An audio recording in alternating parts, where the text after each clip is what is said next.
மனப்பான்மை inferiority complex என்பது உங்களை நீங்களே மற்றவர்களுடன் ஒப்பிட்டு பார்த்து அவர்களுக்கு கீழே இருப்பதாக உணரும் ஒரு ஆழ்ந்த மனநிலை. இதை சமாளிக்க உங்கள் சிந்தனை முறையிலும் உங்களை அணுகும் விதத்திலும் மாற்றங்களை கொண்டு வர வேண்டும். 1. உங்களை நீங்களே அறிதல் மற்றும் ஏற்றுக்கொள்ளுதல். உங்கள் பலங்களை அடையாளம் காணுங்கள். உங்களைப் பற்றி நீங்கள் பெருமைப்படும் விஷயங்கள் என்ன?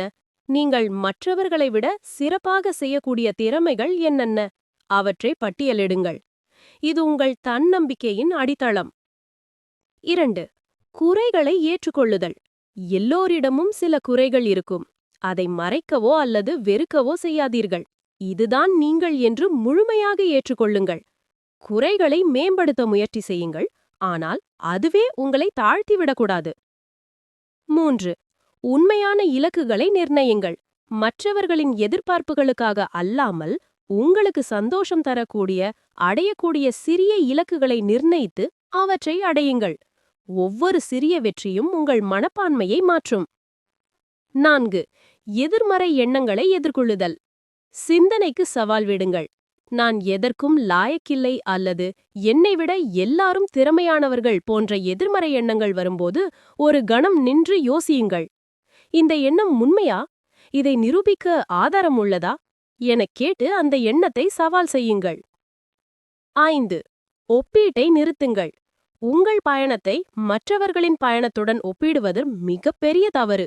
ஒவ்வொருவருக்கும் தனிப்பட்ட நேரம், சூழல் மற்றும் திறமைகள் உள்ளன. உங்களை நேற்றைய உங்களோடு மட்டுமே ஒப்பிடுங்கள். 6. தவறுகளை ஒரு பாடமாக காணுதல். நீங்கள் தவறு செய்யும்போது அது உங்கள் மதிப்பை குறைக்காது.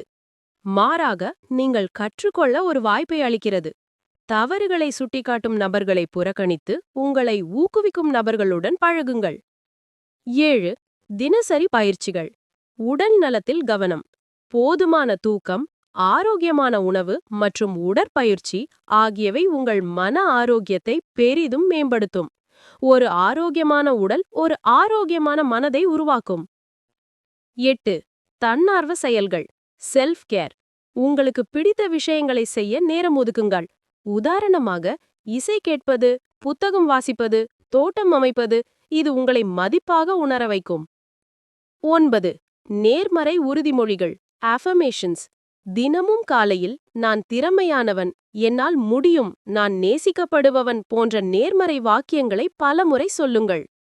இது உங்கள் துணை மனதின் மீது நேர்மறை தாக்கத்தை ஏற்படுத்தும். தாழ்வு மனப்பான்மை பற்றி உளவியலாளர் ஆட்லரின் கூற்று: தாழ்வு மனப்பான்மை என்பது ஆரோக்கியமான தாழ்வு உணர்வு தேக்கமடைந்து ஒரு நபரால் வாழ்க்கையின் அடிப்படை சவால்களை சமாளிக்க முடியாது என்று அவர் நம்புவதால் ஏற்படுகிறது. நினைவில் வைத்துக் கொள்ளுங்கள், நீங்கள் யாருமில்லை என்று உணரும்போது நீங்கள் மட்டுமே இருக்கிறீர்கள் என்பதை மறந்துவிடாதீர்கள். இந்த உலகத்தில் உங்களைப் போல வேறு யாருமில்லை. உங்கள் தனித்துவம்தான் உங்கள் உண்மையான பலம். தாழ்வு மனப்பான்மையை முறியடிப்பது என்பது ஒரே நாட்களில் நடக்கும் மாயமல்ல. இது ஒரு பயணம். ஒவ்வொரு நாளும் நீங்கள் சிறிது முன்னேற்றம் கண்டால் போதும். உங்களால் நிச்சயமாக முடியும். இந்த வீடியோ கொஞ்சமாவது உங்களுக்கு பயனுள்ளதா இருந்துச்சுன்னா மறக்காம ஒரு கமெண்ட் செய்து சப்ஸ்கிரைப் செய்யுங்கள் நண்பர்களே. நன்றி.